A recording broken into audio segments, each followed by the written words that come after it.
Good morning friends. আজকে রোজ সকাল সকাল এসে তোমাদেরকে রান্নার গল্প করতে বেশ ভালোই লাগছে। আমি এটা আগে কোনো দিন করিনি, এখন প্রথম করছি, বেশ আনন্দই লাগছে। আমার পুরো টাইমটা কভার হয়ে গেলে আমার পুরো দিনে খেটে খাটনি করে বেশ সারাদিন গল্প করে মজায় দিন কেটে গেলে বেশ ভালোই লাগে। আজকে আমি তার জন্য ঘুগনির রেসিপি তোমাদের সঙ্গে শেয়ার করে নেব। তার জন্য নিয়ে নিলাম 1 কড়াই তেল, তার মধ্যে জিরে ফোড়ন আর লঙ্কা ফোড়ন দিয়ে নিলাম। তার আগে বলে নিই, আমি ঘুগনির মটরটাকে একটা প্রেশার কুকারে নিয়ে নুন আর হলুদ দিয়ে ওটাকে সেদ্ধ করে আলাদা করে রেখে দিয়েছি। তার সাথেই একটা আলু ছোট ছোট করে কেটে নিয়েছিলাম, যেটা আমি এখন আপনি দেখতেই পাচ্ছেন তেলের মধ্যে ভাজতে দিয়ে দিয়েছি। তেলে যখন আলুটা আস্তে আস্তে ভাজা হয়ে যাবে, তার মধ্যে আমরা একটু রসুনকে থেতো করে দিয়ে দিই, যাতে একটু স্মেলটা আর টেস্টটা একটু বেটার আসে।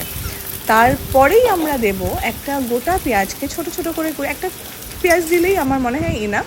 সেটাকে ছোট ছোট করে কেটে কুচি করে ওটা আমরা দিয়ে দিলাম এই তেলের মধ্যে। তারপর আমরা দিয়ে দেবো এই মশলাগুলো। মশলা দিতে আমাদের লাগবে যেটা ডেলিকার আমাদের মশলা, লঙ্কার গুঁড়ো, হলুদ গুঁড়ো, জিরে গুঁড়ো, ধনে গুঁড়ো, সেটাকে দিয়ে আমরা ভালো করে এটাকে নেড়ে চেড়ে নিচ্ছি।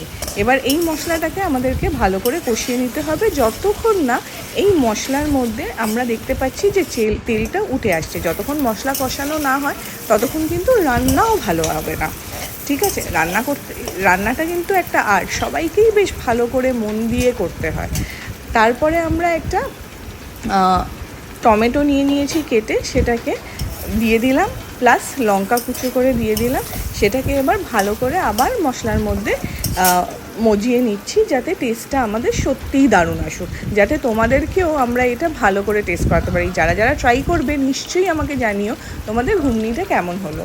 এবার সবার হাতের রান্না কিন্তু আলাদা হবে, বাট আমি শিওর যে ভালোবেসে রান্নাটা করে সে খুবই ভালো করে করবে রান্নাটা।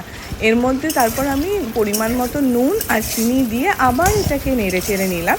এবার যে সেদ্ধ মটরটা আমি আলাদা করে রেখেছিলাম, যেটা আমি নুন আর হলুদ দিয়ে বললাম সেদ্ধ করে রেখেছি, সেটাকে এর মধ্যে ঢেলে মশলাটার মধ্যে ভালো করে নাড়াচাড়া করে একবার দিয়ে দিলাম জল দেওয়ার পরে এটাকে আবারও ভালো করে 2-4-5 মিনিট নেড়ে চেড়ে যখন দেখব যে এটা হালকা হালকা ফুটে এসছে, আবারও মশলাটা উপর থেকে দেখা যাচ্ছে, তখন আমরা এটাকে নামিয়ে দেব।